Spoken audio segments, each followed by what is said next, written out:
Le téléphone.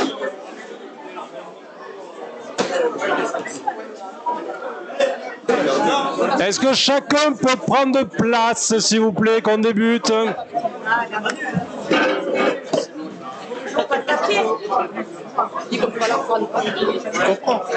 Madame Demoulin.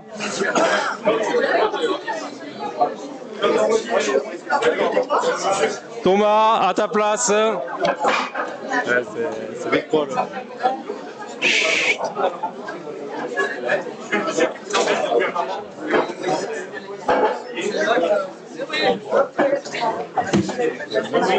Julie va être en retard. Julie est en retard, c'est Daniel, je sais pas, elle va arriver.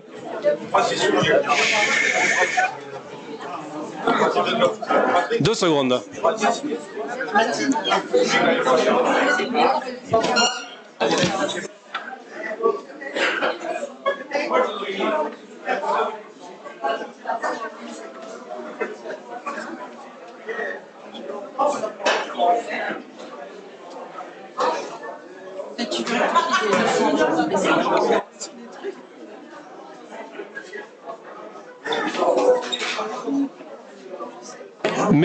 Mesdames, messieurs, bonsoir.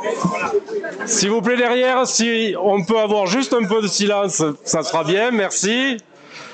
Avant que débute cette séance de conseil municipal avec l'appel et la nomination ou l'élection d'une ou d'un secrétaire de séance, nous avons proposé au syndicat de la mairie, ceux qui sont issus des élections représentatives de décembre, soit l'UNSA et la CGT, de pouvoir brièvement prendre la parole à la veille d'une journée de mouvement social, et je ne dis pas l'issue, mais dans l'étape d'un mouvement social qui a débuté il y a quelques semaines et quelques mois. Donc nous avons souhaité que le personnel de mairie puisse prendre la parole en début de ce conseil municipal, dans le cadre normal, puisque ça sera inscrit au compte rendu et c'est télédiffusé.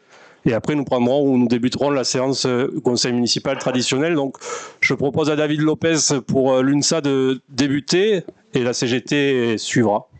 Vous avez un micro installé là et vous aurez une caméra qui vous prendra en image.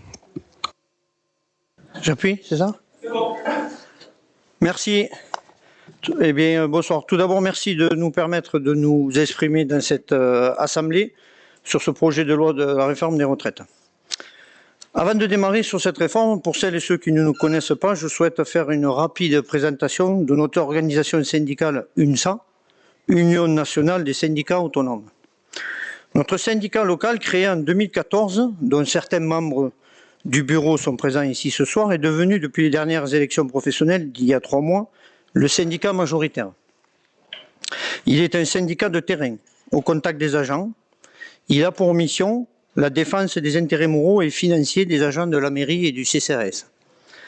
Nous disons souvent, améliorer les conditions de travail des agents permet un meilleur service rendu à la population.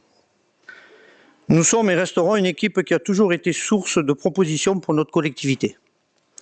Par exemple, dernièrement, nous avons été à l'initiative et permis de mettre en place, avec la collectivité, un système d'aide financière avant le départ à la retraite des agents de la commune, qui leur permet d'en augmenter le montant. En ce qui concerne la réforme des retraites à l'échelon national, ce qui bloque principalement, c'est cet article 7, à savoir le recul d'âge de départ, de 62 ans à 64 ans et de 40 ans à 43 ans de cotisation.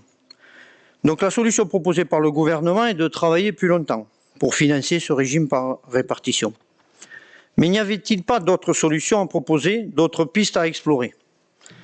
nous vous proposons ce soir d'approfondir un des inconvénients majeurs de cette réforme. Si l'on se base sur la dernière étude intitulée Panorama 2022 d'un groupement d'assurance, il s'avère que sans le recul de l'âge de départ à la retraite, on constate déjà que les absences pour raisons de santé chez les agents territoriaux continuent à augmenter. La raison évoquée des assurances, et je les cite, « Pour l'assureur, cette spirale haussière des absences est principalement portée par le vieillissement des agents. Avec cette réforme, les finances des collectivités pourraient être impactées. » Ces prévisions ont d'ailleurs été corroborées par M. Philippe Laurent, vice-président de l'Association des maires de France, et je le cite, « Une réforme des retraites avec un recul de l'âge légal aura des effets mécaniques sur la santé et les finances des collectivités. » Donc, la solution de travailler plus longtemps est-elle une solution économiquement viable?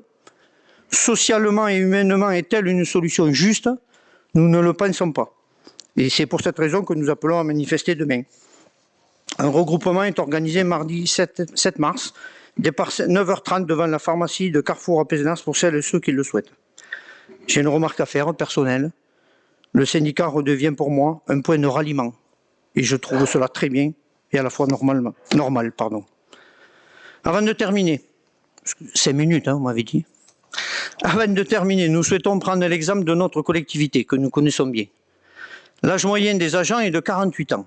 Pour permettre de diminuer le coût des absences pour raisons de santé, quelles sont les solutions? Premièrement, et cette majorité l'a bien comprise, rajeunir l'âge moyen des agents. Comment? En remplaçant les départs à la retraite, qui sont nombreux chez nous, par des agents beaucoup plus jeunes, ce que fait la collectivité actuellement. Deuxièmement, et notre organisation y participe de façon très active. Elle est d'ailleurs notre objectif premier, l'amélioration des conditions de travail qui permettrait de réduire les coûts de la collectivité et par ricochet, ceux des citoyens. Pour atteindre cet objectif, nous annonçons aujourd'hui, de façon officielle, au sein de notre syndicat UNSA local, le lancement d'un nouvel outil démocratique, participatif et collectif pour et par les agents, le fameux conseil syndical. Composé actuellement de 27 membres, agents, représentatifs de la quasi-totalité des services de la mairie et du CCAS. Il est une instance qui a pour objectif de faire remonter au bureau directeur de notre syndicat les informations, les problèmes et, le cas échéant, des solutions concrètes que nous présentons à la collectivité en vue d'améliorer leurs conditions de travail pour répondre au mieux aux besoins des citoyens. C'est aussi cela le sens du service public, la responsabilité de chacun à s'impliquer et à faire sa petite part. Merci de nous avoir écoutés. Merci. Je propose donc à Francine Allard et à David Gentilella de prendre la parole pour la CGT en suivant.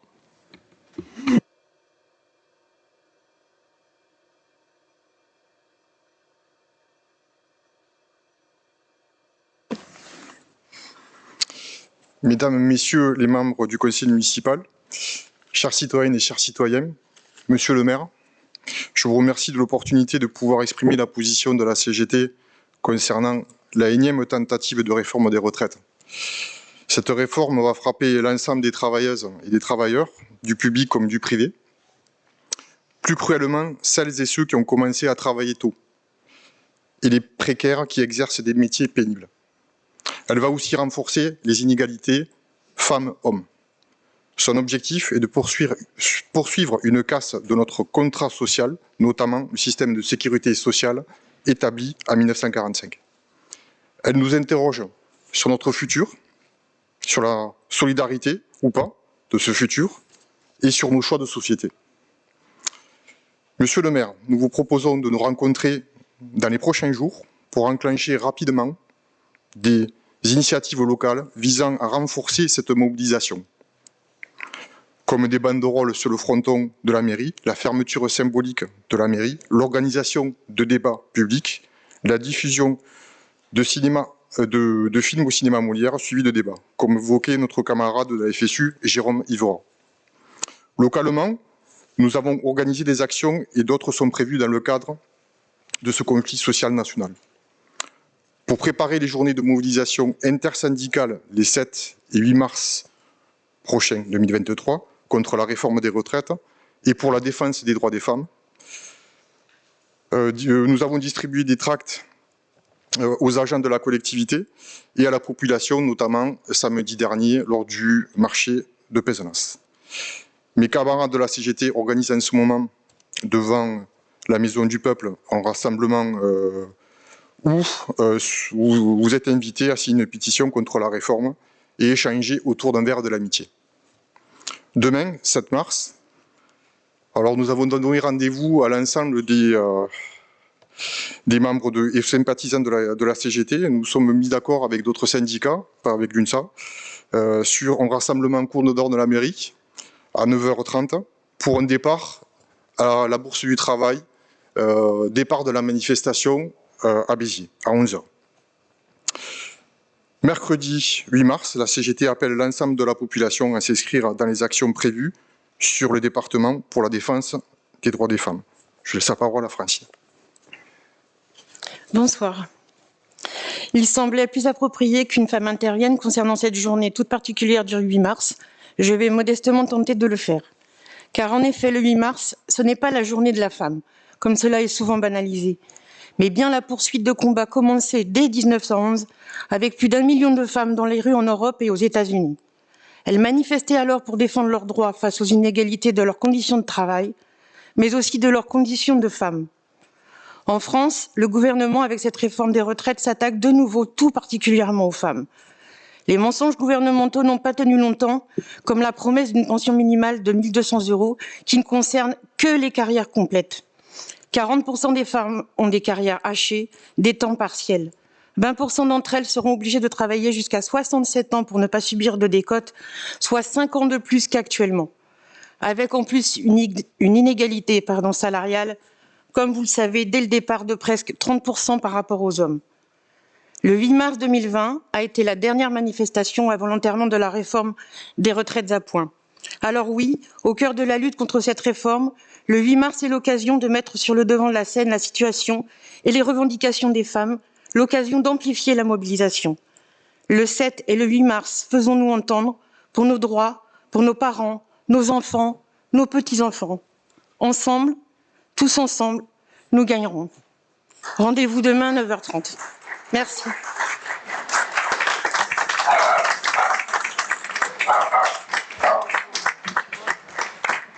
Merci. Peut-être un simple élément, non pas de débat, mais d'information ou d'annonce. Sur proposition des élus de la ville, ou du moins des élus de la ville siégeant au CCAS, le Centre communal d'action sociale a fait le choix de nommer le Centre social de Pézenas, qui est en gestation depuis janvier de manière officielle et qui sera inauguré dans les nouveaux locaux du CCAS vendredi, du nom d'Ambroise Croizat, qui fut ministre général de Gaulle, l'un des fondateurs du système de sécurité sociale et de retraite. Nous avions dans l'esprit, dans cette ville où la mémoire se lit aussi sur les murs, qu'un jour, un établissement ou un espace puisse porter le nom d'Ambroise Croizat. Il nous a semblé que l'actualité nous invitait à ce que ce centre social en porte le nom. Donc je remercie les membres du CCAS non élus qui y siègent, puisque c'est une instance paritaire, d'avoir suivi la proposition des élus. Je vous propose de débuter cette séance du conseil municipal et que Thomas, qui est Benjamin pour un jour, ça dure pas toujours, Thomas, d'être Benjamin, puisse faire l'appel. Bonsoir à toutes et à tous. Donc Armand Rivière, Rachel Sacussi, Manuel Bourguin, présent. Aurélie Mialon, présent. Julie Garcin-Sodo, Thomas Guiraud, il est là. Daniel Desmoulins, René Verdeil, Jean-Marie Bousquet, Robert Vivares, Marie Balestero, Daniel Azemar, Xavier Moutou, Cécile Dos Santos, absente. François Castillo, Katia Siette, Georges Lopez, Nadia Bentard, absente. Procuration à M. Castillo. Patrick Delbach, Nicole Vicente, Benoît Blanc, Anne Sutra de Germain, absente. Procuration à M. Verdeil. Gilbert Castinera, Marie-Hélène Chassagne, Alain Vogel-Singer, absent. Procuration à Mme Sadger. Valérie Forme, Kevin Vertichon, absent. Annick Sadger, et Serge Ivora. Alors, je vous propose de désigner un ou une secrétaire de séance. Si personne n'est candidat, je propose la candidature de Rachel Sacussi. Si personne n'y voit d'inconvénient, je passe aux voix. Qui est contre, qui s'abstient, qui est pour? Nous vous remercions pour cette unanimité. Nous avons, en premier point, enregistré une démission du rôle ou du poste d'adjoint, mais restant dans les rangs du conseil municipal et de la majorité municipale, de Robert Vivares, qui a souhaité, avec Jean-Marie Bousquet, sur quelque chose qui était prévu entre eux et entre nous depuis un moment, pouvoir inverser les rôles en gardant leurs responsabilités thématiques, mais que l'un devienne adjoint, si vous l'acceptez, puisqu'il faut voter à la place de l'autre, c'est-à-dire que l'un ait la charge d'adjoint et les responsabilités qui lui incombent, notamment celles des permanences, d'officiers d'état civil et de représentation qui sont un peu plus fortes certainement pour les adjoints. Donc c'est ce que nous allons vous proposer de mettre aux voix, sachant que les délégations qu'ils avaient ou qu'ils ont essentiellement donc culturel, patrimoine matériel, immatériel, mémoire et culture populaire qui étaient répartis dans un fonctionnement en binôme demeureront entre eux dans la même répartition. Je vous propose de passer aux voix ou d'enregistrer la candidature de Jean-Marie Bousquet, de voir s'il y a une autre candidature. Et s'il n'y a pas d'autres candidatures, donc il faut désigner 2 scrutateurs parce qu'il va falloir voter à bulletin secret. Je suis désolé, mais c'est la règle. Donc je vais prendre le plus jeune de séance, Thomas. Je ne sais pas si la minorité veut désigner un scrutateur ou pas. C'est de coutume. Alors, et Valérie Forme, il s'agira de dépouiller et de passer l'urne. Donc je vous propose la candidature de Jean-Marie Bousquet. Vous avez des bulletins et des stylos, si tout va bien, qu'il vous faut donc remplir.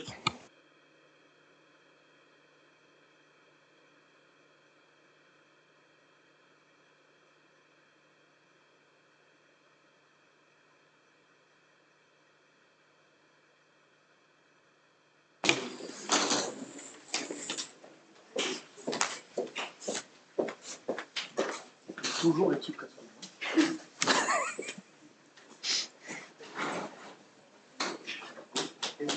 C'est pour la jeunesse. Il y a un clip où je clip ça? Non, je clip pas. C'est beau.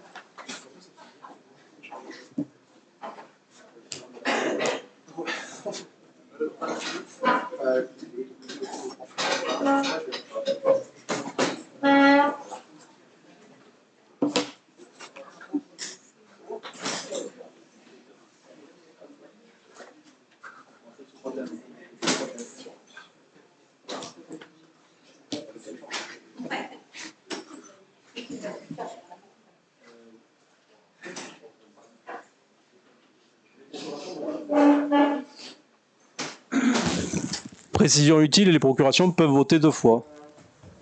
Donc 2 papiers, pas 2 fois sur le même bulletin.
Jean-Marie Bousquet.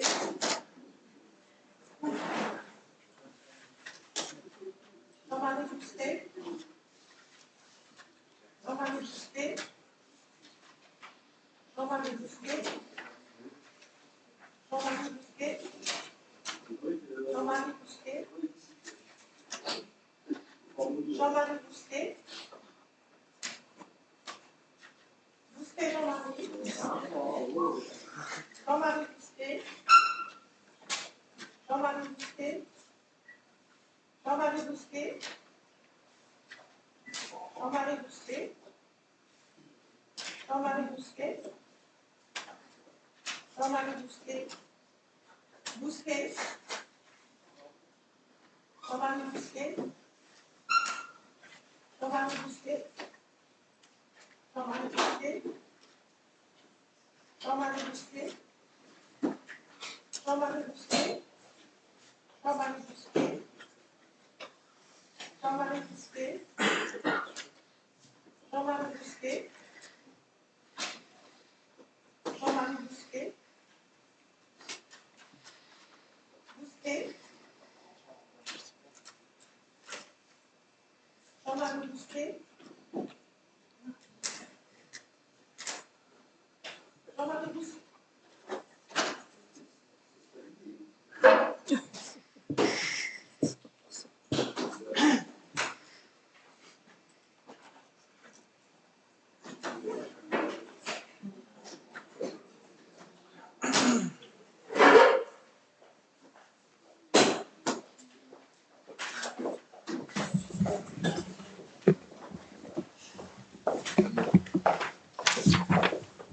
Donc, inscrit 29, votant 27, exprimé 27, Jean-Marie Bousquet 27. Je félicite Jean-Marie Bousquet qui peut rejoindre ce rang-là. Et je veux remercier Robert Vivarès, même s'il reste et s'il garde des fonctions proches ou similaires, pour son engagement et pour la réussite particulière de l'année Pézenas 2022, pour lequel il y a mis beaucoup d'énergie.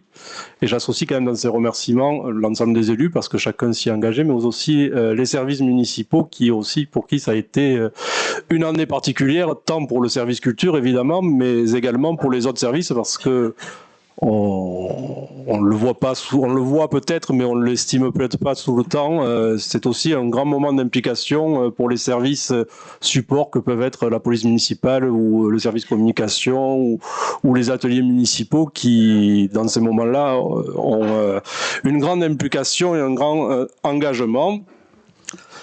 Il convient après de revoter le tableau des indemnités selon les répartitions qui vous ont été proposées. Est-ce qu'il y a des questions particulières? Qui est contre? Qui s'abstient? Qui est pour? Tout le reste, je vous remercie. Le PV de la séance du 13 décembre 2022 qui a été tapé selon ce qu'on entend à l'enregistrement. Est-ce qu'il appelle les observations de votre part? Qui est contre? Qui s'abstient? Qui est pour? Le point 4, c'est désigner un ou des représentants au sein du conseil d'administration de la société économique mixte BRL et au sein de son assemblée générale. Nous ne savons pas pourquoi, alors que la ville y est convoquée régulièrement, elle n'avait jamais jusqu'à aujourd'hui désigné un représentant. Donc je vous propose ma candidature pour siéger dans ces instances. Est-ce qu'il y a des questions? Est-ce qu'il y a d'autres candidatures?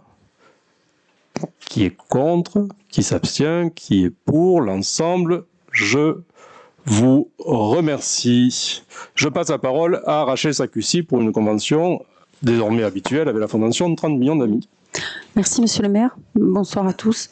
Oui, c'est une convention qu'on passe chaque année qui consiste à mettre une participation de la ville avec 30 millions d'amis pour la stérilisation des chats errants, et c'est une obligation communale. Donc cette année, nous avons estimé la participation à 3 150 €, qui correspond à 50% de la somme consacrée à cette obligation. Voilà. Est-ce qu'il y a des questions particulières? qui est contre, qui s'abstient, qui est pour l'ensemble. Je passe pour les 2 points suivants, mais qui sont liés, la parole à Julie Garcin-Sodo. Merci, monsieur le maire. Bonsoir à tous. Dans le cadre de l'aménagement de l'avenue de Verdun, la commune de Pézenas sollicite le département afin qu'il réalise l'aménagement de la RD 913 dans la traversée de Pézenas afin de réduire la largeur de la chaussée et permettre la transformation du boulevard routier en boulevard urbain. Cette intervention constitue une phase essentielle à la conduite du projet global de transformation de l'avenue de Verdun. Les travaux concernés situés sur le domaine départemental doivent être réalisés en maîtrise d'ouvrage départementale. En parallèle, la ville de Pézenas doit également intervenir sur les réseaux secs, humides et sur le réseau pluvial. La constitution d'une trame arborée est également prévue. Dans la perspective d'un chantier unique, comme l'autorise l'article L 2422-12 du Code de la commande publique, le département décide par délibération en date du 15 février de désigner la ville de Pézenas comme maître d'ouvrage de l'ensemble des travaux. Les travaux consistent en la réalisation de travaux préliminaires et préparation des emprises, fondation et revêtement de sol, reconstitution de chaussées, bordures, caniveaux, dalles, poteaux tactiles. Le montant prévisionnel des travaux incombant au département est d'1 415 000 € hors taxes, soit 1 698 000 € TTC. La ville de Pézenas assurera l'intégralité du financement des travaux. Monsieur le maire sollicite le conseil municipal l'autorisation de signer la convention de transfert de maîtrise d'ouvrage du département en faveur de la ville de Pézenas. Est-ce qu'il y a des questions particulières sur cette première convention? Oui, madame Satché. Oui, on n'a pas trop bien compris. Ça veut dire que le département ne financera pas... Ah ben si, à hauteur de 1 698 000 €. Et la ville de Pézenas assurera l'intégralité du financement des travaux? C'est-à-dire qu'elle avancera la somme? C'est ça, puisque c'est la ville qui est maître d'ouvrage. Le département prend en charge, pour résumer, la bande roulante et après vient en d'autres aides accompagner la ville dans ce projet comme d'autres collectivités. Est-ce qu'il y a d'autres questions? Je vous propose de passer aux voix. Qui est contre? Qui s'abstient? Qui est pour? Tout le monde, je vous remercie. Et la deuxième convention qui suit la première? Voilà, c'est une convention d'entretien du domaine public départemental, la RD 913, suite à ce transfert de maîtrise d'ouvrage relative à la réalisation des travaux. Donc après réalisation des travaux, monsieur le maire expose à son conseil qu'il est nécessaire de déterminer les obligations mises à la charge de la commune en termes d'entretien. La ville entretiendra les dépendances de la chaussée pour une durée de 30 ans à partir de la date de réception des travaux. Elle accepte la responsabilité de tous les dommages causés aux biens et aux personnes liées à ces dépendances de chaussée. Elle en assurera l'entretien et le remplacement à ses frais.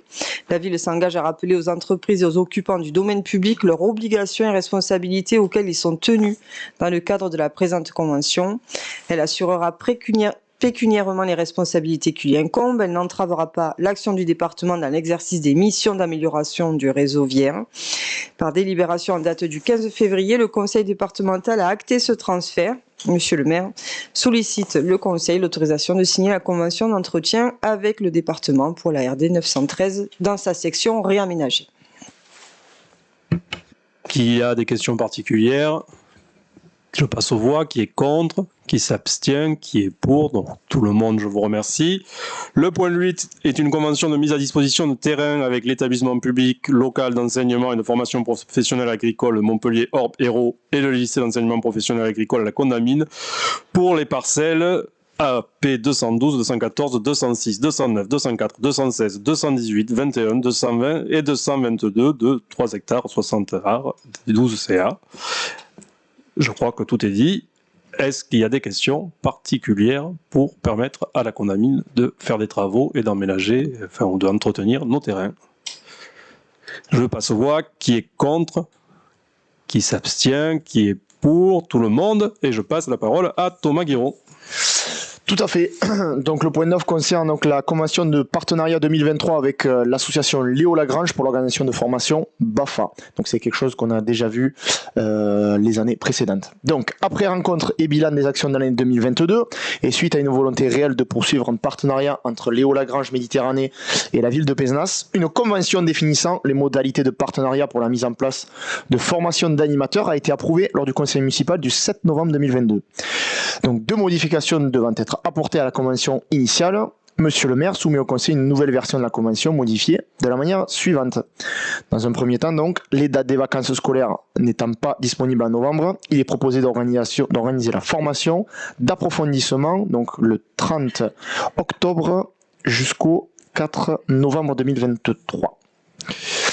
Ensuite, dans un second temps, il est également proposé de passer le coût de la formation d'approfondissement BAFA tout public de 360 € à 370 €.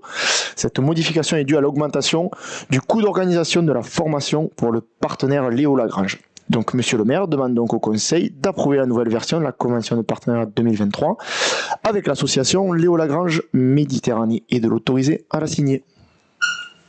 Est-ce qu'il y a des questions particulières? Donc, je passe aux voix. Qui est contre? Qui s'abstient? Qui est pour? Tout le monde, je vous remercie. Je passe la parole à Robert Vivarès pour une convention aussi habituelle.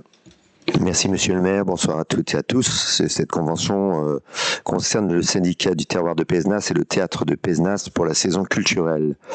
Monsieur le maire propose au conseil d'approuver la convention entre ce syndicat et le théâtre de Pézenas pour la saison. Dans le cadre de la programmation de sa saison culturelle, le théâtre propose aux spectateurs d'échanger autour d'un verre de l'AOC Languedoc-Pézenas en présence de l'équipe artistique pendant l'entracte ou après les spectacles.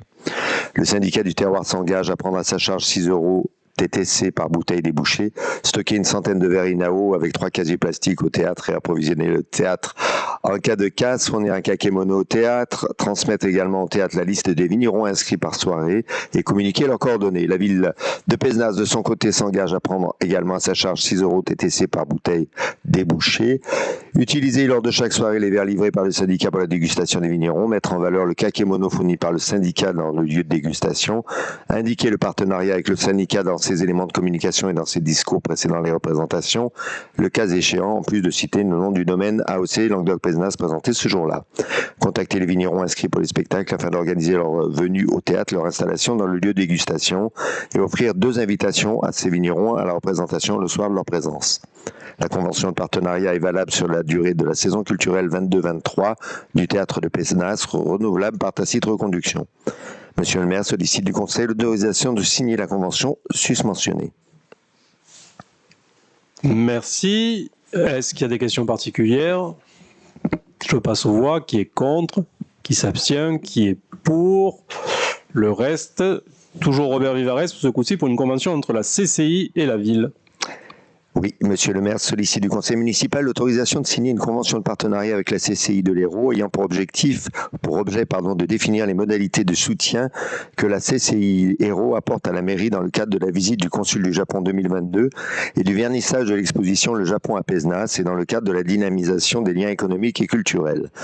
Le partenariat entre la CCI Hérault et la Méditerranée s'articule autour de 3 axes: présence d'un élu CCI Hérault lors de la réception du consul, la mobilisation de chefs d'entreprise et l'attribution d'une subvention de soutien de 463,55 € pour être précis, à une opération commerciale qui contribuera de façon particulière au dynamisme commercial local.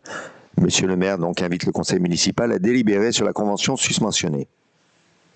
C'est précis, mais ça démontre la diversité des partenariats privés qu'on a pu engendrer ou occasionner, entraîner, je ne sais pas quel est le meilleur terme, sur l'année 2022 autour du mécénat ou de différentes participations. Est-ce qu'il y a des questions particulières? Je passe aux voix. Qui est contre? Qui s'abstient? Qui est pour? Donc tout le monde, je vous remercie. Et encore Robert Vivarès, ce coup-ci pour le plan LED spectacle vivant en Occitanie. Monsieur le maire sollicite donc du conseil municipal l'autorisation de signer avec Occitanie en Seine une convention relative à la mise à disposition et à la cession de matériel technique dans le cadre du plan d'investissement Plan LED spectacle vivant en Occitanie, cofinancé par l'Union européenne au titre du FEDER React EU Pôle LR document joint. La convention a pour objet la mise en place des conditions de partenariat, engagements respectifs et responsabilités respectives entre les signataires co-contractants pour ce qui concerne la mise à disposition à la ville de Pézenas de matériel d'éclairage technique acquis par Occitanie en Seine dans le cadre d'un projet cofinancé par l'Union européenne pour lui permettre d'engager la transition de son parc technique vers une technologie d'éclairage plus écologique et plus économique. La cession au terme de la durée d'amortissement du dit matériel au bénéfice du partenaire, donc la ville, et la contribution financière du partenaire au dispositif. Le détail du matériel mis à disposition a fait l'objet d'un accord des parties et est détaillé en annexe du document, et sa valeur estimée s'élève à 89 361,79 € TTC. Pour réaliser le plan LED Spectacle Vivant Occitanie, le partenaire s'engage à apporter à Occitanie en Seine une participation financière à hauteur de 6 255,33 €, cette somme étant équivalente à 7% de l'ensemble des coûts prévisionnels d'investissement et coûts annexes relatifs au matériel mis à disposition, puis cédés au partenaire au bout des 36 mois à compter de la date effective d'acquisition. Merci. Est-ce qu'il y a des questions particulières ? Je vous propose de passer aux voix. Qui est contre? Qui s'abstient? Qui est pour? Donc tout le monde. Et c'est Jean-Marie Bousquet pour un avenant de convention sur la plateforme numérique des musées d'Occitanie. Merci Monsieur le maire. Bonjour à tous et à toutes. Je tenais aussi à vous remercier pour le vote à l'unanimité. Voilà. Monsieur le maire sollicite du conseil municipal l'autorisation de signer l'avenant numéro 1 à la convention d'objectifs et de moyens pour la plateforme numérique du réseau des musées d'Occitanie, suite à la revalorisation à compter du 1er janvier 2023 de la cotisation annuelle. Le nouveau tarif applicable pour le musée Vuillot-Saint-Germain au 1er janvier 2023 est de 525 €, soit une hausse de 25 €. Le présent avenant a également pour objet de reconduire la convention initiale pour une durée supplémentaire de 5 ans. La reconduction de la durée prend effet à compter du 30 août 2023, date d'échéance du précédent avenant, et est applicable jusqu'au 31 décembre 2028. Au-delà, la convention pourra être reconduite pour la même durée, de manière expresse, par un nouvel avenant. Est-ce qu'il y a des questions particulières? Donc je passe aux voix. Qui est contre? Qui s'abstient? Qui est pour? Donc tout le monde. Je vous propose donc maintenant de passer au rapport d'orientation budgétaire 2023. Donc comme vous le savez, il faut, dans le cadre juridique prévu pour les collectivités locales, qu'il y ait lieu 2 mois maximum avant le vote du budget de notre collectivité. C'est un rapport d'orientation qui n'a pas caractère décisionnel, mais dont on prend part au vote pour acter qu'il a bien eu lieu en fin de présentation et de débat. Donc ce débat, ce rapport se construit sur les orientations budgétaires de cette année, sur la gestion de la dette de la collectivité et sur les engagements pluriannuels que la ville peut avoir ou peut prendre.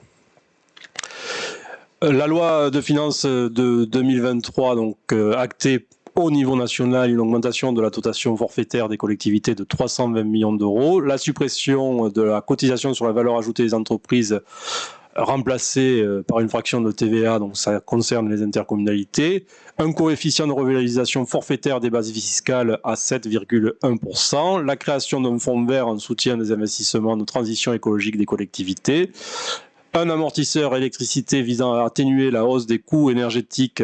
Ça sera un prélèvement directement sur les factures des fournisseurs d'énergie, et un filet de sécurité visant à compenser la hausse des coûts énergétiques. Ce serait une dotation d'État.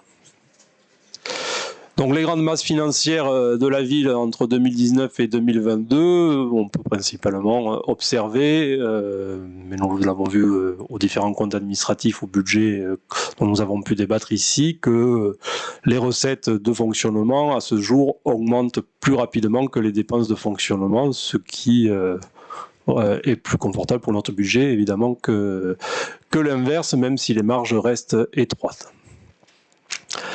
Ce qui fait que les soldes intermédiaires de gestion au fil des exercices budgétaires, notamment en tout cas depuis 2020, s'améliorent, et on le voit donc au niveau de notre épargne et au niveau notamment du taux d'épargne brute, puisque si on prend l'année 2020, il était de 11,17% ou de 14,29% en 2019. Il serait, puisque le compte administratif n'est pas voté, mais il serait estimé à 16,49% pour l'année 2022.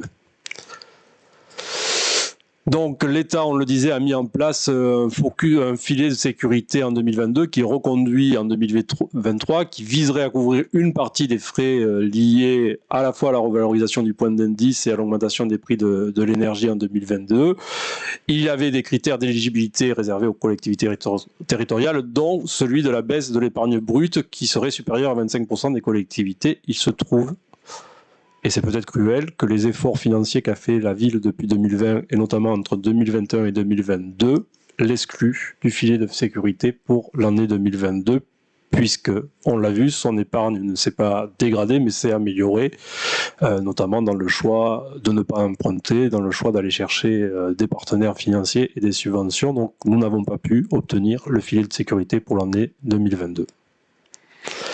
Sur la gestion de la dette, donc nous avons un encours de dette à 15,748 millions d'euros, une dette bancaire de 13,231 millions d'euros, une dette dite Saint-Christol auprès de l'EPF à ce jour, enfin en 2022, de 2 517 000 euros.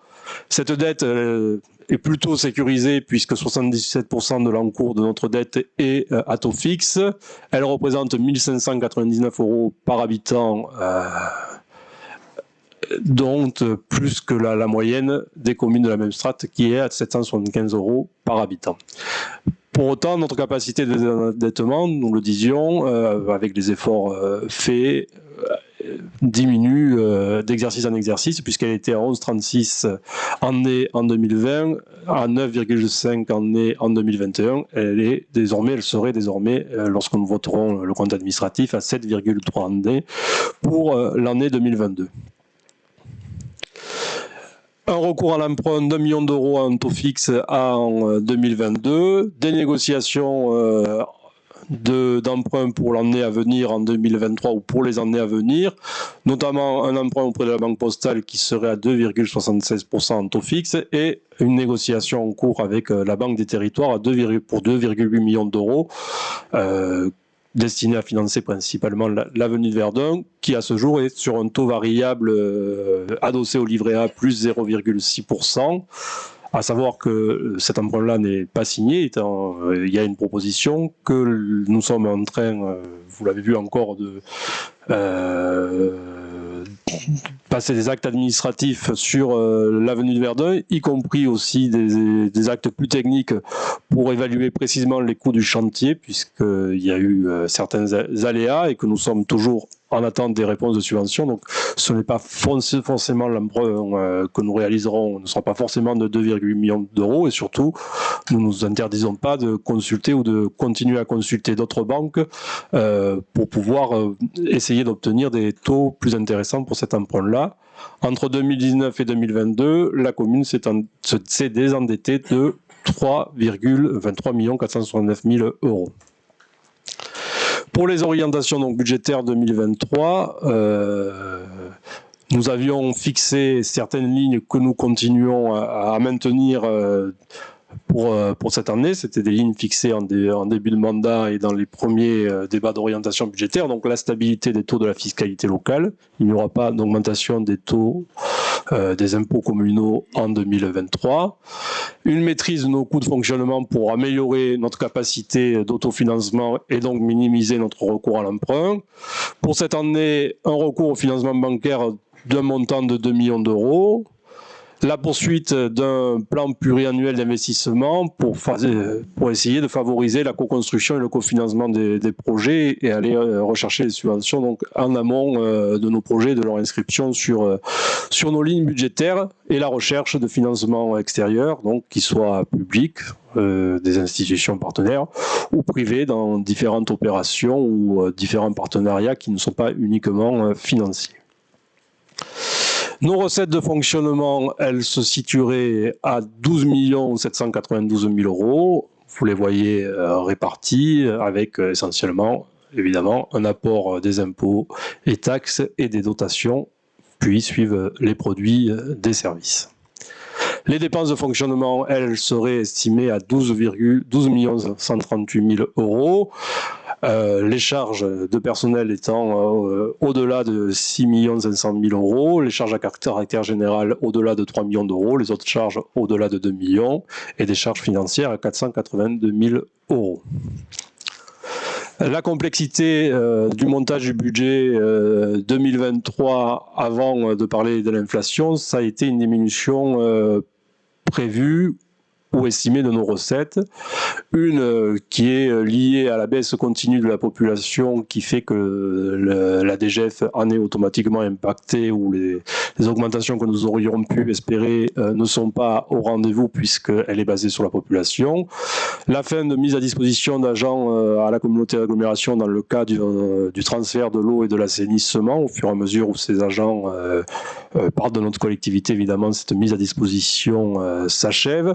La fin par l'Office du tourisme de la location de l'hôtel de Péra dont la ville est en partie quasiment à 50% propriétaire et une estimation, parce que nous avons choisi la prudence, d'une baisse de recettes liée au droit de mutation, le marché immobilier étant instable ou difficile à prévoir en raison de l'inflation en cours et de la difficulté ou des difficultés un peu plus importantes à recourir à l'emprunt pour les particuliers, ce qui avoisine une estimation de diminution de recettes quand même autour de 357 500 €. Et l'autre épine dans le pied, dans un budget qui, vous le savez, l'audit des finances publiques de début de mandat et le rapport de la Chambre régionale des comptes l'avaient indiqué, les années seraient difficiles quoi qu'il arrive et le budget serait contraint de la structure même de la ville et de la structure de ses finances. Il était difficile ou impossible de prévoir ce qui nous attendait sur l'inflation, même en se réunissant l'année dernière au moment du vote du budget.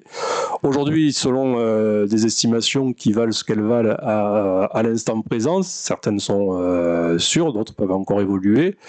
La hausse des coûts de l'énergie, c'est plus de 900 000 € de dépenses en plus pour la ville. La hausse des fournitures courantes de nos services, c'est 60 000 € en plus. Une hausse de la contribution du SDIS qui lui aussi a à subir l'inflation et doit bien financer les services de secours, c'est 26 000 €. Le dégel du point d'indice attendu et légitime depuis le temps qu'il était gelé pour le personnel de la fonction publique, c'est 130 000 €.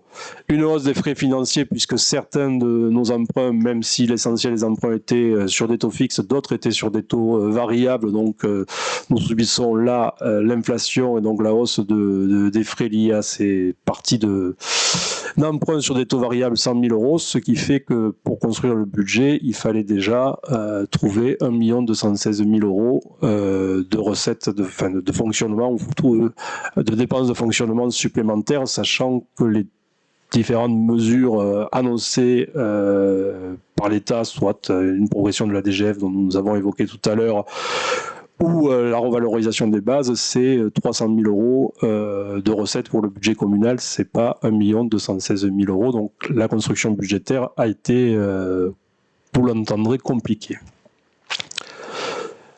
Donc ce qui fait que nous aurons automatiquement des soldes intermédiaires de gestion qui vont se dégrader cette année.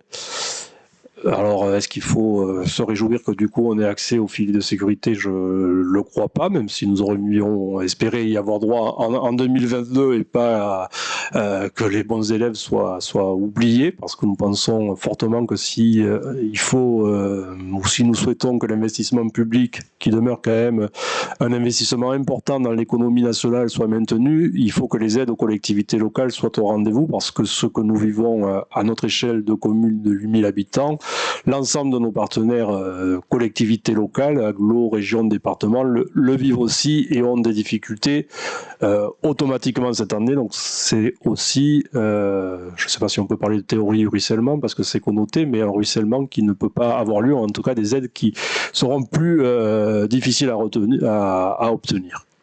Donc nous allons vers cette année, si nous sommes sur un document budgétaire, donc il peut y avoir des modifications en cours d'exercice, vers une forme de dégradation de nos taux d'épargne et donc de notre capacité aussi de désendettement qui s'était, je vous le redis, améliorée.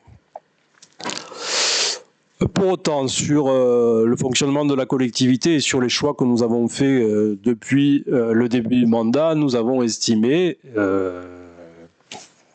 même si nous avons demandé, et je veux remercier les élus et les services, d'avoir tout mis en œuvre pour contraindre le plus possible les dépenses de fonctionnement et faire des économies là où il était encore possible d'en faire, nous avons souhaité maintenir la ligne et les lignes de fonctionnement d'action que nous avons établies depuis le début de mandat, celle en lien avec le pouvoir d'achat, donc la mutuelle communale que nous avions lancée la première année, mais surtout la tarification sociale et progressive de la restauration scolaire, qui était un choix que nous avions fait collectivement l'an passé. La création portée par le centre communal d'action sociale d'un centre social, mais comme la ville finance le centre communal d'action sociale, nous le retrouverons dans la subvention automatiquement versée au CCAS. La mobilisation qui continue en espérant que l'année 2023 sera celle de la concrétisation autour du territoire zéro chômeur de longue durée, pour lequel nous sommes, je le rappelle, en partenariat avec la communauté d'agglomération, mais où nos services et nos élus sont aussi investis. La poursuite de la structuration d'une politique en faveur de la jeunesse, puisque lorsque nous sommes arrivés aux responsabilités, l'espace jeune n'avait plus d'activité, donc nous avons choisi de commencer à travailler hors les murs de cet espace jeune. Il y aura prochainement le recrutement d'un animateur pour continuer les actions mises en place depuis le début. La poursuite de ces rendez-vous et de ces animations qui font l'attractivité de la ville. Continuer le partenariat construit avec les associations culturelles, notamment sur le théâtre de Verdure pour une programmation culturelle estivale, et inviter élus et services dans un travail transversal autour du collectif, de la solidarité et de la citoyenneté, notamment aussi pour fédérer un certain nombre d'associations de Pézenas et les amener, quand elles n'en ont pas l'habitude, parce que prises par leur quotidien et leur engagement, à travailler ensemble et à aller nous aussi vers de nouveaux publics. Sur l'investissement, il nous faut répondre aux urgences. Certaines sont liées au passé. La consolidation du beffroi de la maison consulaire, qui, s'il ne menace pas de s'effondrer peut-être du jour au lendemain, doit être consolidée avant que ça n'arrive.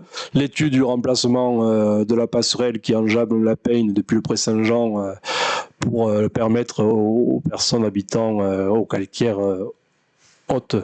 Je confonds toujours les basses et les hautes, mais là c'est les hautes. Je regarde pourquoi. Il y a les deux de chaque côté du Pré-Saint-Jean, mais c'est les hautes de pouvoir traverser. Donc pour l'instant, ce n'est qu'une étude qui doit nous préconiser est-ce qu'une mesure transitoire et provisoire est possible, et surtout quel serait le coût de la reconstruction d'une passerelle. Alors je sais qu'il y a de l'attente.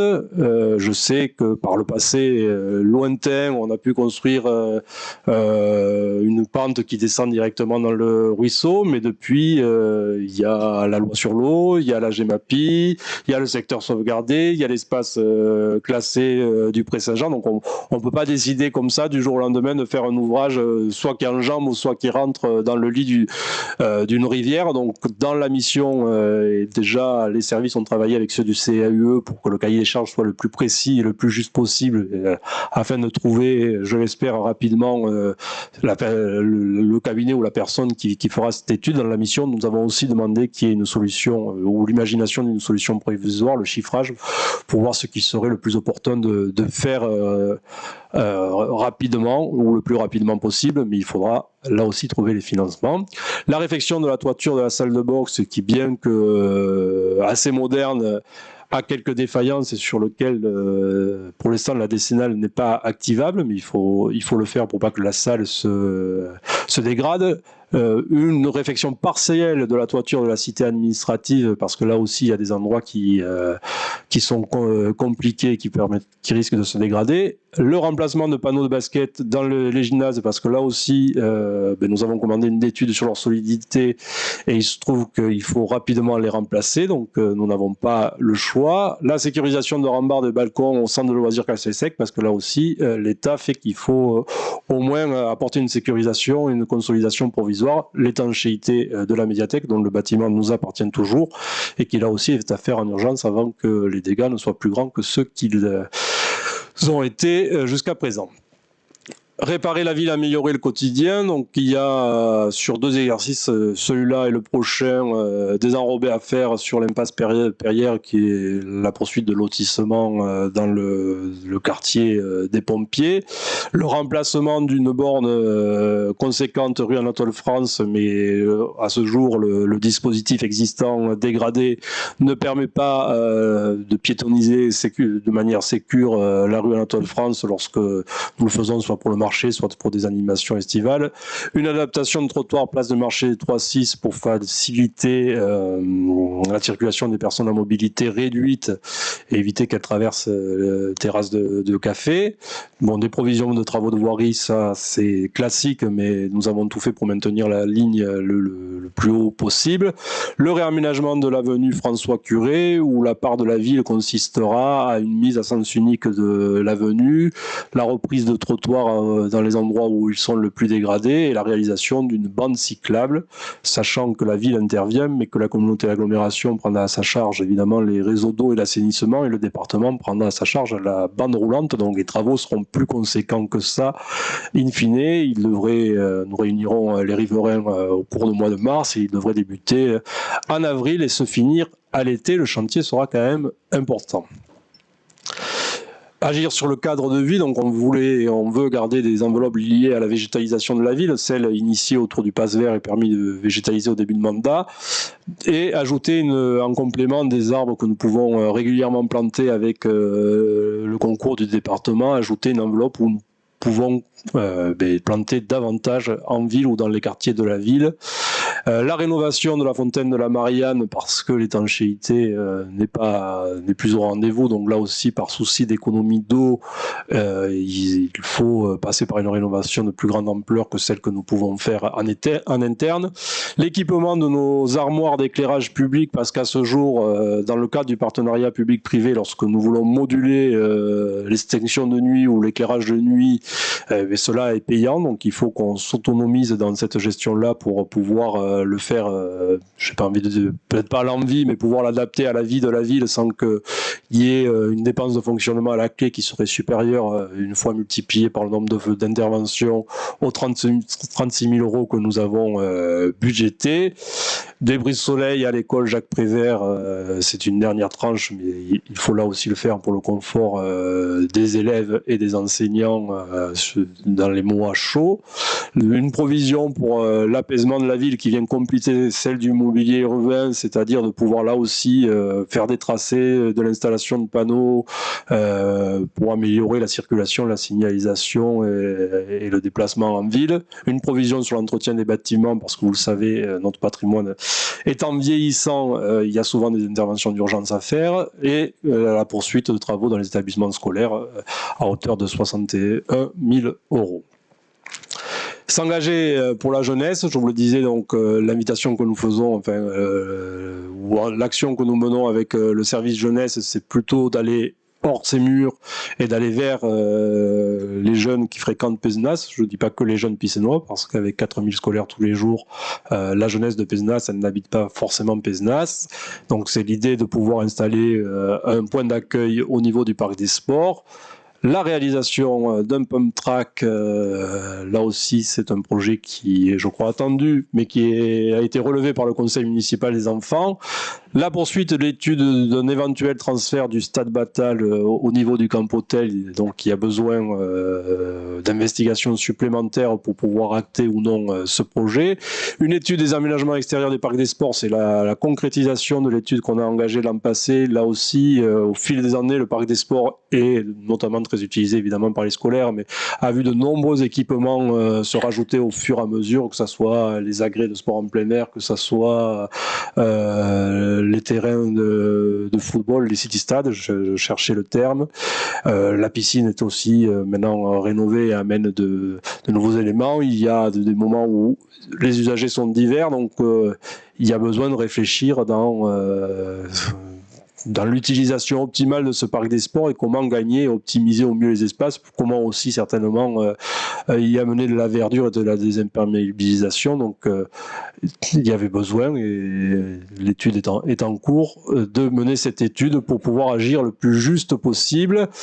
Une étude qui viendra compléter ou en tout cas nous indiquer ce que nous devons faire pour chauffer au mieux en consommant le moins possible les gymnases, puisqu'aujourd'hui le chauffage n'est vraiment plus optimal aux gymnases et leur efficacité thermique ne l'est plus non plus, ce qui veut dire que lorsque nous aurons les résultats de cette étude, il faudra probablement trouver la somme à la clé pour faire ces travaux. À ce jour, elle n'est pas budgétée. La poursuite de ce plan numérique que nous avons engagé dans les écoles de la ville et pour lequel, je dois le souligner, nous sommes fortement accompagnés par l'État.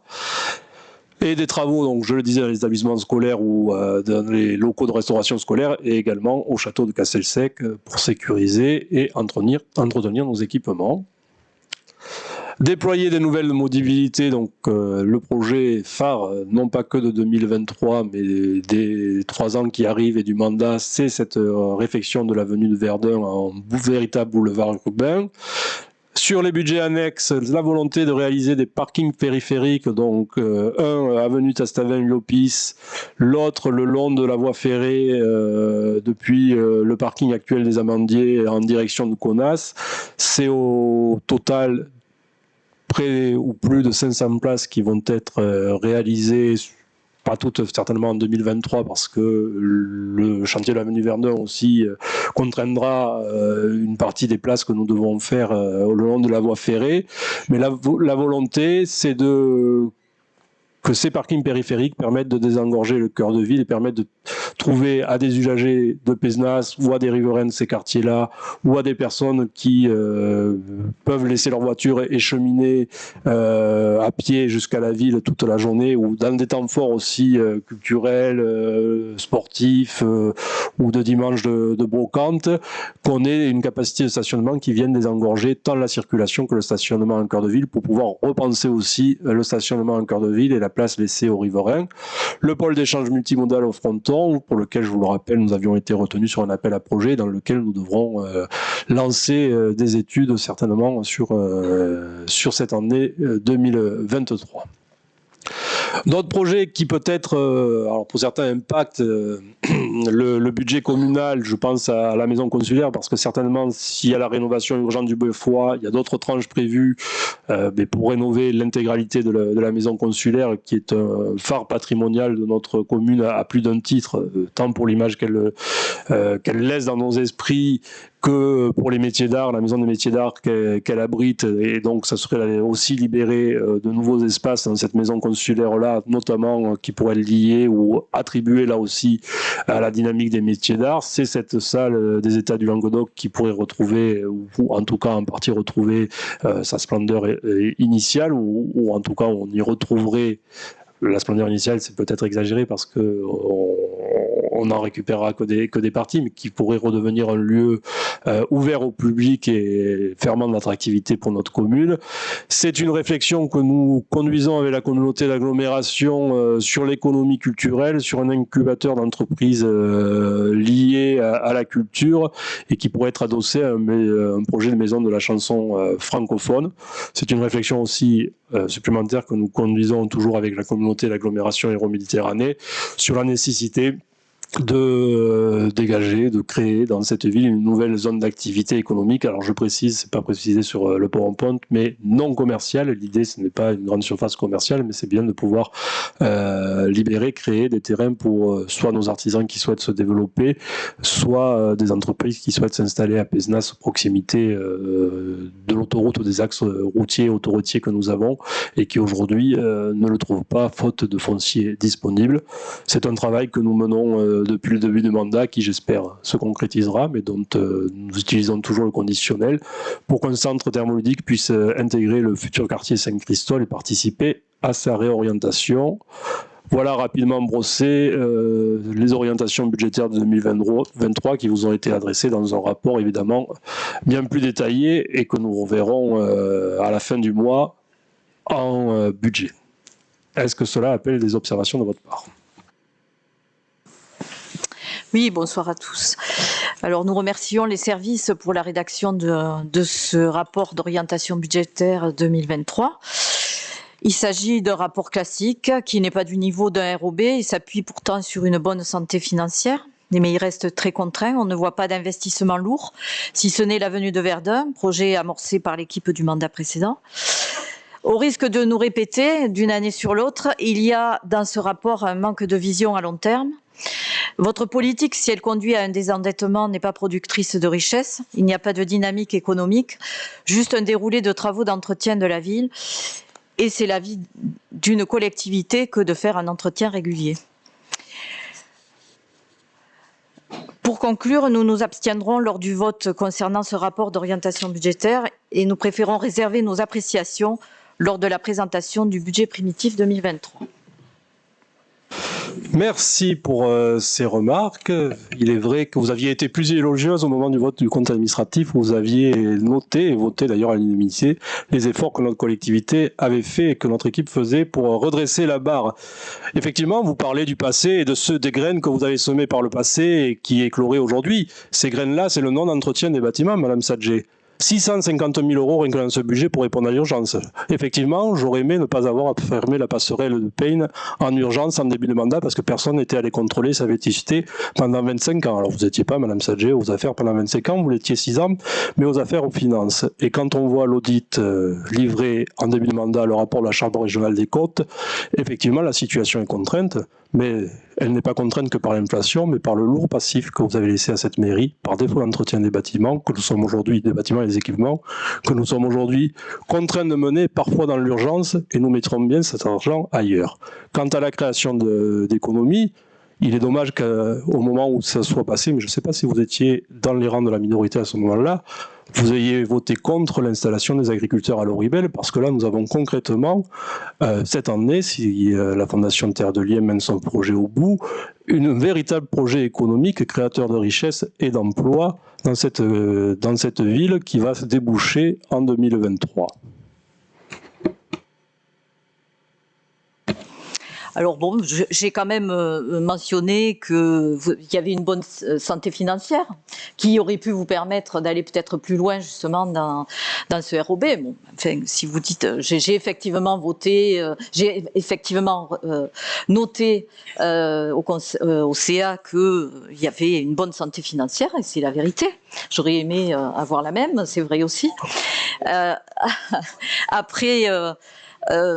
concernant les urgences, notamment de la passerelle, moi, je vais vous dire qu'il y a eu quand même des travaux rue Glaise avec l'installation d'un poste de refoulement. Il y a eu un tuyau qui est passé sous la passerelle et ça fait l'objet à ce moment-là, enfin j'espère, de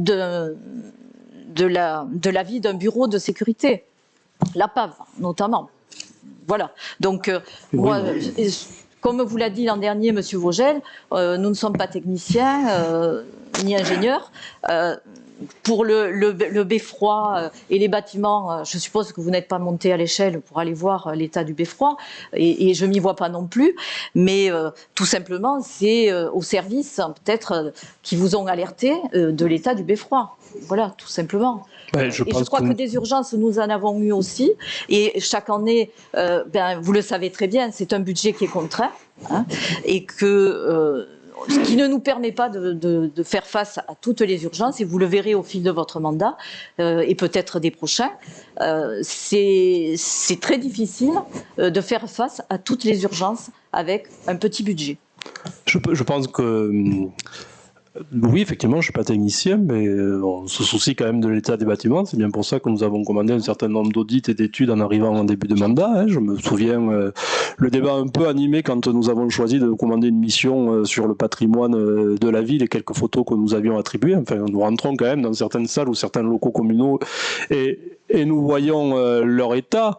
Sur le budget 2023, quand on a à faire face à 1 200 000 d'augmentation liée à l'inflation, il est difficile, sauf à augmenter les impôts. C'est peut-être la proposition que vous allez nous faire.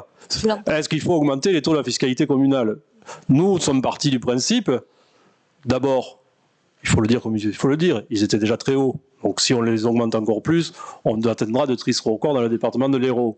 La seconde chose, il faut aussi le dire, l'État, au fur et à mesure, dans une opération de centralisation ou de recentralisation, a enlevé tout le levier fiscal des collectivités locales. Donc, c'est compliqué aujourd'hui de faire ces choix-là. Et puis, le troisième point, c'est qu'augmenter aujourd'hui, dans un moment où les concitoyens Picénoises et Picénois souffrent d'une inflation autant, si ce n'est plus, que des collectivités locales, rajouter à l'augmentation naturelle des bases, enfin naturelle ou en tout cas décidée des bases par le gouvernement, l'augmentation du taux de la fiscalité locale, c'était de faire des choix plus que désagréables et dangereux pour nos concitoyens. Donc nous avons fait le choix de ne pas faire justement ce choix-là et de maintenir le cap que nous avions fixé en début de mandat, c'est celui de la stabilité. Donc il a bien fallu restreindre certains postes de dépenses.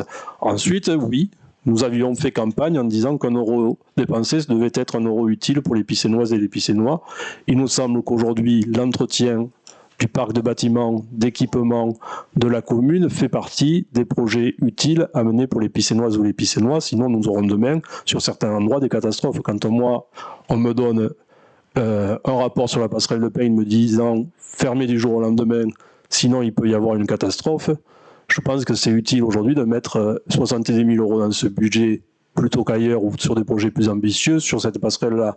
Quand on nous dit que les panneaux de basket sur lesquels des enfants jouent tous les jours sont en état plus que dégradé, je pense qu'ils ne se sont pas dégradés à partir du 28 juin 2020, mais qu'il est de notre obligation de mettre de l'argent sur ces panneaux de basket et effectivement nous mettrions, si nous le pouvions, de l'argent ailleurs. Je pense que redessiner peut-être petit par petit, tronçon par tronçon, les mobilités dans cette ville, comme nous l'avons fait, avenue Plaisance, comme nous le ferons, avenue François Curé, comme nous le ferons évidemment, avenue de Verdun. C'est un projet qui se met en place sur le temps, qui est fait avec nos moyens, avec des petits budgets année par année, mais qui, une fois qu'ils seront additionnés à la fin du mandat ou à la fin de mandat de d'autres, seront tout de même plus conséquents. Ensuite, vous l'avez dit, nous avons fait le choix.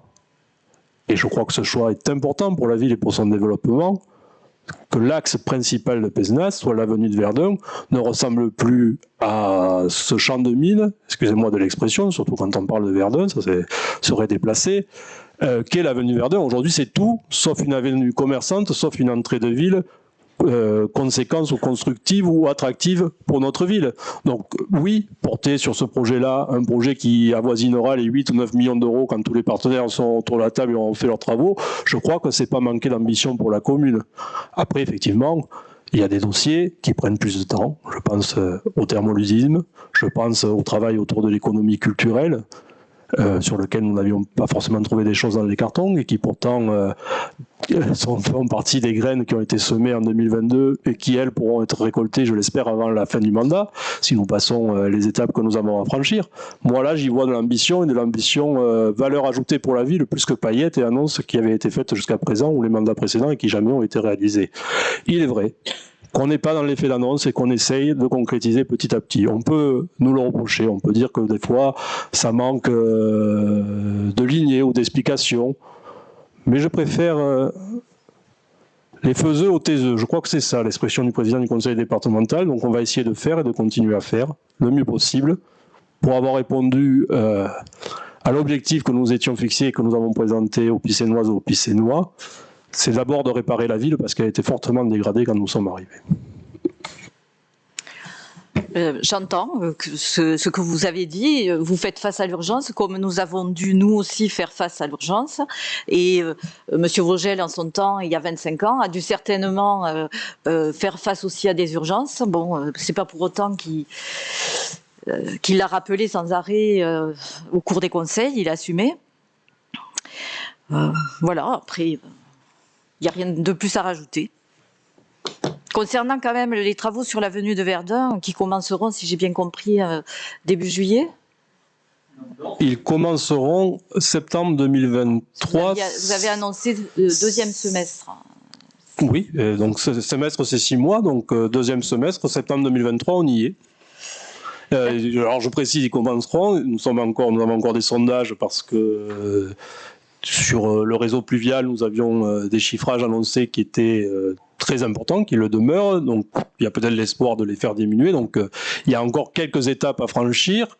Nous maintenons le cap de le faire l'avenue de Verdun. Je mais il y aura aussi à voir l'impact de l'inflation in fine, une fois les appels d'offres ouverts sur le projet. Mais l'objectif, c'est septembre 2023. Peut-être octobre si le mois de septembre est court, mais nous présenterons, je pense dans les prochaines semaines ou prochains mois, mais il faut que le cabinet d'études ait les résultats de ces sondages pour savoir l'impact sur le pluvial, le projet définitif, puisque nous avons jusqu'à présent présenté un avant-projet un peu plus que sommaire. Nous présenterons le projet définitif, je pense, avant l'été. Ça va faire l'objet aussi d'autorisation de travaux. L'objectif, c'est septembre 2023. Mais Merci. qui peut, vous savez ce que c'est, les gros chantiers, même les petits, les dates, c'est toujours du conditionnel, parce que si on avait pu attaquer à Noël 2022, j'aurais signé. Hein. C'était d'ailleurs l'objectif quand nous avons ouvert ce projet. Merci. Est-ce qu'il y a d'autres questions ou remarques? Donc il faut le voter ou pas le voter, mais il faut quand même acter qu'il y a eu un vote. Donc qui est contre? Qui s'abstient? Qui est pour? Je vous remercie. Et la suite, c'est des demandes de subvention. Donc pour l'avenue François Curé, Julie Garcin-Sodo. Merci Monsieur le maire. Oui, une avenue François Curé qui attaquera au deuxième trimestre, même au mois d'avril. Donc, Monsieur le maire rappelle au conseil municipal que la ville de Pézenas poursuit ses actions en faveur du développement des infrastructures de mobilité afin d'offrir un espace public plus agréable à vivre et plus sécurisé pour les usagers. Elle a programmé le réaménagement de l'avenue François Curé sur cet axe qui constitue un enjeu fonctionnel entre le centre-ville historique et l'avenue de Verdun. Actuellement, la circulation à double sens s'avère inconfortable pour les usagers avec des risques de collision. L'avenue est dépourvue d'une piste cyclable. Le réaménagement consiste en la mise en place d'un sens unique de la voie, la création d'une piste cyclable et le maintien des stationnements. Elle offrira aussi ainsi aux usagers un axe sécurisé et ombragé. Les travaux seront réalisés durant le deuxième trimestre 2023 après la réfection des réseaux d'eau qui sont portés par l'AGLO pour une hauteur de 240 000 € pour information et d'assainissement de l'avenue, ainsi que la reprise de la bande de roulement par le département, qui elle monte à 198 000 € et qui est pris en charge évidemment par le département, que je remercie également. Le coût estimé pour la ville s'élève environ à 18 000 € TTC pour la réalisation de la piste et 71 000 pour l'amélioration de la mobilité sur le trottoir, soit un total de 89 000 € TTC. Monsieur le maire sollicite du conseil municipal l'autorisation de déposer des demandes de subvention auprès du département, de la région Occitanie, de l'État et de tout organisme ou collectivité qui pourrait contribuer financièrement à la réalisation de ces travaux. Est-ce qu'il y a des questions particulières? Oui. Juste le sens unique, dans quel sens? En toute logique sortant. Avec une possibilité d'inversion à terme du boulevard Sarrazin quand les travaux de l'avenue Verdun seront faits pour être lui entrant en ville. Est-ce qu'il y a d'autres questions? Je passe aux voix. Qui est contre? Qui s'abstient? Qui est pour? Je vous remercie. Toujours Julie Garcin-Sodo. Donc, ce coup-ci pour des demandes de subvention sur l'avenue de Verdun. Voilà, monsieur le maire rappelle au conseil municipal que la ville s'est engagée dans la requalification de l'avenue, axe majeur d'entrée de ville, pour la transformer en véritable boulevard urbain. Cette requalification inclut la réfection de la chaussée, les réseaux humides, AEP, EU, pluvial, les réseaux secs, Orange, Enedis, GRDF, l'éclairage public, la création d'une voie verte, d'un trottoir et d'une trame verte continue. Suite à l'avant-projet, le coût de ces travaux est estimé aujourd'hui à 7 397 925 € 43 hors taxe. Monsieur le maire sollicite le conseil municipal l'autorisation de déposer les demandes de subvention auprès du département de l'Hérault, de la région Occitanie, de l'État et de tout autre organisme ou collectivité qui pourrait contribuer financièrement à la réalisation de ces travaux. Est-ce qu'il y a des questions particulières? Non. Qui est contre? Qui s'abstient? Qui est pour? Tout le monde, je vous remercie. Des demandes de subvention, toujours Julie Garcin-Sodo, sur l'aménagement d'un parking, donc avenue Jacques Denis Tastavin et Michel Liopis. Tout à fait, monsieur le maire rappelle au conseil municipal que la ville de Pézenas est la seconde centralité au sein de la communauté d'agglomération Hérault-Méditerranée. À ce titre, des flux de circulation importants sont générés tant pour répondre aux besoins classiques de desserte, mais aussi lors de manifestations culturelles et touristiques essentielles au dynamisme économique de la ville. La ville souhaite donc accroître sa capacité de stationnement en proposant un nouveau parc gratuit de 255 places, dont 6 stationnements à PMR. L'accès actuel sera réaménagé avec un cheminement piéton qui sera créé jusqu'au passage du carrefour avenue Tastavin-Liopif, boulevard de la Nicole, chemin des Moulières. Pour faire le lien avec le centre-ville, les piétons emprunteront la rue Romain-Roland, contre-allée de l'avenue Tastavin-Liopis au niveau du groupe d'habitation. Puis ils arriveront au passage piéton de l'avenue du 8 mai pour enfin rejoindre le trottoir de l'avenue Émile-Combes vers le cœur de ville. Le revêtement et le cheminement piéton sur une parcelle publique limitrophe au parking sera en sol, fluent, afin de répondre à la réglementation PPRI et afin de délimiter la zone non édificandie liée à la présence de la digue. Une lisse bois sera implantée à hauteur de 50 mètres par rapport à la digue pour éviter toute intrusion de voitures dans cette zone. Des ombrières seront installées suite à la demande ultérieure d'un PC, un permis de construire déposé par le porteur de projet. Des sanitaires autonomes viendront compléter l'aménagement.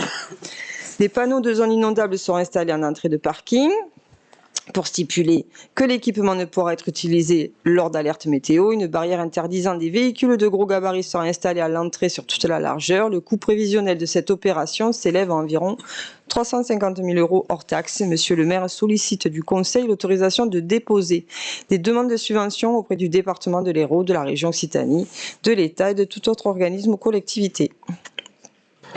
En précisant que cela ne fait pas l'objet d'une demande de subvention, mais qu'il devrait y avoir sur ce parking des ombrières pour produire de l'électricité et protéger au mieux possible les véhicules. Est-ce qu'il y a des questions particulières? Donc, je vous propose de passer aux voix. Qui est contre? Qui s'abstient? Qui est pour? Je vous remercie. Et je passe la parole à Aurélie Mialon pour une demande de subvention sur les alarmes PPMS dans les écoles. Merci, monsieur le maire. Donc, dans le cadre du plan particulier de mise en sécurité, donc PPMS, des établissements scolaires de la ville, il est proposé de mettre à jour les différentes alarmes. Risques naturels, risques technologiques, attentats, intrusion. Quand on dit mettre à jour, c'est surtout mettre des alarmes qui fonctionnent. À ce jour, les enseignants ont des cornes de brume pour faire la différence avec les alarmes incendie. Donc là, ils auront 4 alarmes distinctes et des télécommandes selon les pièces où elles sont pour pouvoir se mettre en sécurité et pouvoir informer tout le monde. Donc, les 4 écoles seront concernées pour un coût prévisionnel total de 24 410 € hors taxes, soit 29 292 € TTC. Monsieur le maire sollicite du conseil municipal l'autorisation de déposer des demandes auprès de l'État et de tout organisme qui pourrait contribuer financièrement à ce projet. Est-ce qu'il y a des questions particulières? Je passe aux voix. Qui est contre?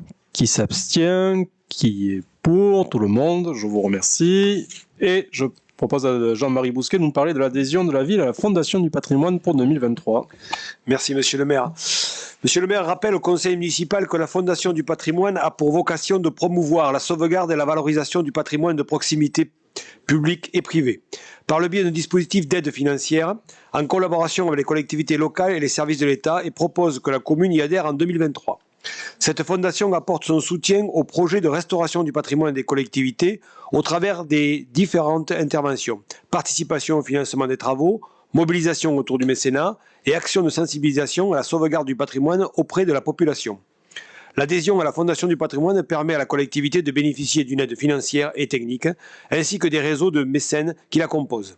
La cotisation indexée sur le nombre d'habitants de la commune s'élève à 500 € par an.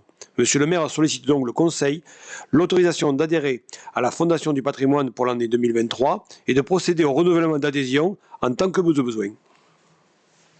Merci. Je ne sais pas s'il y a des questions particulières. Simplement préciser que la Fondation du patrimoine, nous avions travaillé avec eux pour la souscription sur le rachat de la Pietà rue Montmorency. Pietà dont nous devrions signer le rachat prochainement, parce qu'il n'est pas encore signé. Il y avait eu quelques allers-retours pour l'acte notarié, parce que c'est compliqué d'acheter un bout de façade ou une enclave dans une façade, mais nous travaillons aussi avec eux, ou nous allons essayer de travailler avec eux, notamment peut-être pour une souscription autour des travaux sur la maison consulaire, puisque au-delà, je le redis, de la réparation du beffroi, qui est une première tranche, l'envie c'est d'avoir un projet plus ambitieux par tranche sur lequel nous avoisinons les 1 million d'euros au total, selon les premiers estimatifs. Est-ce qu'il y a des questions particulières ? Je vous propose de passer aux voix. Qui est contre? Qui s'abstient? Qui est pour? Tout le monde, je vous remercie. Benoît Blanc pour les ressources humaines. Merci Monsieur le maire, bonsoir à toutes et bonsoir à tous. Lors de notre arrivée à la mairie en juillet 2020, nous avons pu constater que la mairie était dépourvue de documents UNICA, pourtant obligatoires depuis 2001. Nous avons donc souhaité remédier à cette situation, dans un premier temps avec l'agent en poste, et puis pour différentes raisons, nous avons préféré sous-traiter l'élaboration de ce document. Au-delà de l'obligation légale, l'actualité sociale nous rappelle que la prévention des risques doit être une priorité pour tout employeur responsable. C'est pourquoi, au-delà du DU, la majorité s'est engagée avec le déploiement d'un agent à mi-temps sur la question de la prévention, la mise en place de procédures et l'aménagement des conditions de travail. À défaut de leur garantir une retraite à 62 ans, nous devons leur garantir tout mettre en œuvre pour qu'ils y arrivent en bonne santé. Mesdames et messieurs les élus, plusieurs devis ont été établis. Le CDG 34 apparaît comme le partenaire le plus expérimenté, le plus naturel et le moins onéreux. Il vous est donc demandé d'autoriser monsieur le maire à signer la présente convention. Est-ce qu'il y a des questions particulières? Qui est contre?